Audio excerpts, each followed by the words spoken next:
오늘은 단재강세 4479년 배달 4355년 양력 6월 12일 음력 5월 열나흘. 이 시간은 6월 둘째 주 일요일 경일 경배의 시간입니다.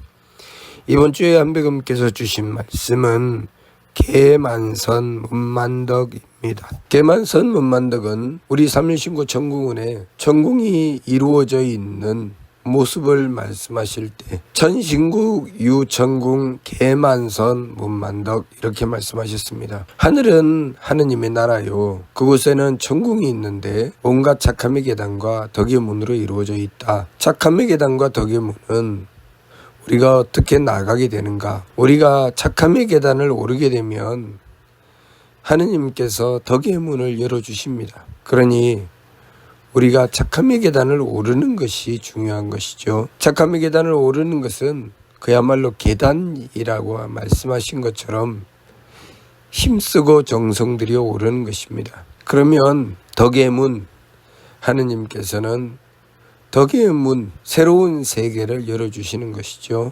새로운 세계의 문을 열어주셔서 우리가 그 세계에서 하느님의 은덕을 받아서 마음의 평화와 가정의 경사와 나라의 영광을 이루어 나가게 해주시는 것입니다.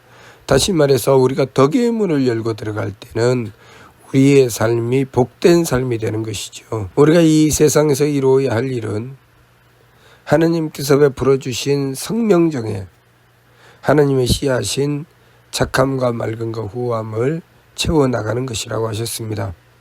그렇다면 우리가 이 세상에서 해야 할 일은 착함의 계단을 오르는 것이죠. 그러면 우리가 어디를 향해 나간다는 것입니까?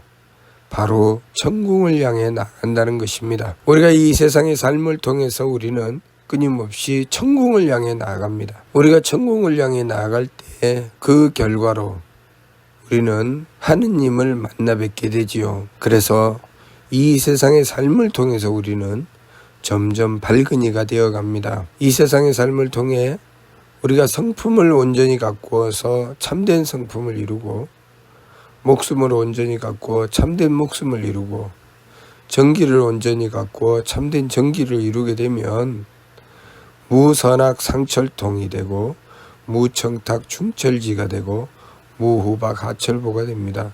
다시 말해서 우리가 성품을 온전히 가꾸면 상철이 되고, 또 목숨을 온전히 가꾸면 중철이 되고, 정기를 온전히 가꾸면 하철이 된다는 것입니다. 그렇게 착함의 계단을 오르게 되면 하느님께서 덕의 문을 열어주시니 점점 착함의 계단을 오르고 덕의 문을 열고 들어가 하느님께서 계시는 천궁에 오르게 되고 우리는 하느님을 뵙고 영원한 즐거움을 얻게 됩니다. 우리가 그 일을 위하여 이 세상에 태어난 것입니다. 이 세상에서 우리가 해야 할 일은 착함의 계단을 오르는 것이죠. 만일 우리가 이 세상에 태어나서 착함의 계단을 오르지 않고 악함으로 나가게 된다면 점점 하느님께서 계시는 천궁으로부터 멀어져 가게 되겠지요. 그것이 바로 괴로움이 되는 것입니다. 삼일신고 진리운 말씀에 중, 선악, 정탁, 후박, 상잡, 존경도 임주, 타생장소, 병물고라. 무사람들은 착하고 악함과 맑고 흐림과 후하고 박함을 서로 섞어서 제 마음대로 달리다가 결국 나고 자라고 늙고 병들고 죽는 괴로움에 떨어져 버리고 만다고 하셨습니다. 그것이 우리 삶이 결국 괴로움이 되어버리고 많은 결과를 만들어내게 되는 이유가 우리가 착함이 아니라 악함으로 달렸기 때문입니다. 우리는 이 세상의 삶을 통하여 악함으로 달려도 내가 무엇인가 이익이 되고 내가 그것으로 재산을 모은다거나 권력을 얻는다거나 누리게 되면 행복할 줄 알지만 그것은 우리의 착각입니다. 결국 그것으로 우리가 얻게 되는 것은 끝없는 괴로움의 길로 떨어지게 된다는 것입니다. 우리가 만일 하느님의 진리를 믿고 그 말씀대로 실천하여 착함의 길로 나가게 된다면 살아서나 죽어서나 우리는 행복의 길로 나가게 됩니다. 이 말씀은 하느님께서 베풀어 주신 진리의 말씀이기 때문에 틀림이 없습니다. 우리가 어리석게 생각하고 만만하게 생각하여서 삶을 살아가면서 에이, 착할 필요가 뭐 있나, 내가 착하게 살아봤자 나에게 이익이 되는 것도 없고 그것으로 누릴 수 있는 것이 없는데, 그렇게 어리석은 생각을 하면서 악함으로 달리게 된다면 결국 우리는 괴로움으로 떨어지게 됩니다. 그것을 내가 겪지 않을 때는 믿지 못하게 되지만 결국 내가 그것이 현실이 되어서 내가 겪게 될 때는 믿게는 되지만 이미 때가 늦었습니다. 괴로움을 겪고 있을 때 그 괴로움에서 벗어나려면 어떻게 해야 됩니까? 돌이켜야 되는데 우리가 돌이킬 만한 착함을 가지고 있어야 합니다. 그 돌이킬 만한 착함도 가지고 있지 못하다면 우리는 그 괴로움에서 벗어나기가 어렵게 되지요. 그래서 우리가 무슨 짓을 합니까?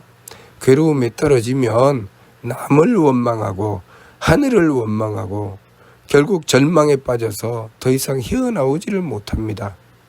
그러니 우리가 기회가 있을 때, 착함으로 행할 수 있을 때 착함을 부지런히 행하여 한배금을 모시고 지극하게 원도하고 정성 들이고 한배금의 뜻을 받들어 착함을 행하여 나가기 위해서 매 순간순간 그 마음의 착함을 지키고 악함을 뉘우쳐 돌이키며 그 기운의 맑음을 지키고 흐림을 돌이켜 나가며 또 몸의 박함을 돌이키고 후함으로 나가는 삶을 지켜 행해야 하겠습니다. 항상 우리의 삶은 착함의 계단을 오르고자 하여야지 악함으로 떨어지는 것을 경계해야 합니다. 착함으로 오르고자 하여야지 악함으로 달리면 안 된다는 뜻이죠. 악함으로 달리면 안 됩니다. 오로지 착함으로 나아가고자 해야 합니다. 그래서 착함으로 나아갈 때 우리는 하느님의 은덕을 받게 되니 착함의 계단에는 덕의 문이 있다는 것입니다. 우리가 착함의 계단을 오르면 덕의 문을 열어주신다는 것이죠. 그러니 우리가 이 참 진리를 놓치지 말고 항상 영심하여서 착함의 계단을 오르고 덕의 문을 열고 나아가는 길, 천궁을 향하는 길로 나가도록 하여야겠습니다. 과거의 홍암대종사께서도 우리에게 당부하시되 하늘길을 오를 것을 당부하셨습니다. 하늘길을 오르는 길은 바로 착함의 계단을 오르는 것입니다. 그러니 우리가 항상 내 삶 속에 내가 지금 착함을 실천하고 있나, 아니면 내가 마음을 악하게 가져서 악함으로 떨어지고 있나 늘 돌아다보고 살펴서 악함을 돌이켜 착함으로 나아가려고 노력하고 정성 들이며 한배금의 구원하심을 받기 위해서 늘 원도하고 한배금을 모시는 삶을 지켜나가야 하겠습니다. 무슨 뜻인지 이해가 됩니까? 마치도록 하겠습니다.